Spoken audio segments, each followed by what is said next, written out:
شويه؟ اتفضلي يا فندم. حضرتك وانت بتتكلم بتقول الحكومه صرفت 5000 جنيه لكل واحد. انا ما اعرفش صرف ولا ما قالوا كده يعني. قالوا زي ما الكلام اللي بيتقال كتير وبنسمعه.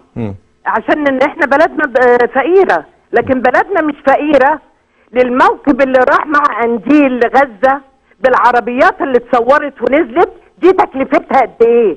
الوزراء اللي بيحطوا بنزين على حسابنا من ضرايبنا واحنا بيستخسروا فينا انبوبه البوتاجاز. ده مش حرام، ده مش حرام. الحرام علينا احنا بس، احنا اللي كفره، احنا اللي ولاد كلب.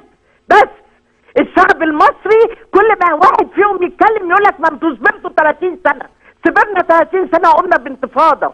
انا ما بقولش عليها ثوره لان دي مش ثوره، دي انتفاضه شعب. عمر الاخوان ما كانوا صادقين، عمرهم ما قالوا كلمه وحققوها.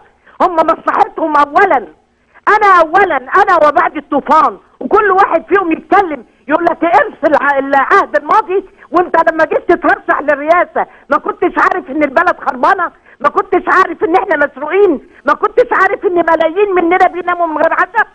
ما فيش فينا ارامل مش عارفين يربوا عيالهم، مش لاقيين لبس لعيالهم، مش عارفين يودوا اولادهم المدارس؟ ما كنتش عارف ده وانت قاعد في الزقازيق؟ لا كنت عارف، ودلوقتي برضه عارف. وانا بقول لك اهو، انت مش رئيس جمهوريه مصر، لا انت رئيس الاخوان بس. لما كنت طالع وتزيح البيان على غزه كنت حزين على اولادهم، لكن ولادنا احنا ولاد كلب، ولادنا احنا ما يستاهلوش.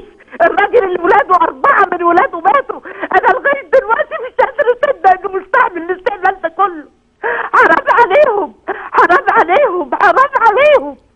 حسبي الله ونعم الوكيل، حسبي الله ونعم الوكيل في كل اللي عايز يسوق بمصر. حسبي الله ونعم الوكيل في كل اللي عايز يسوق بمصر. انا مش هقول غير كده، مش هقول غير كده يا استاذ ابراهيم بس. شكرا يا ستي، معلش.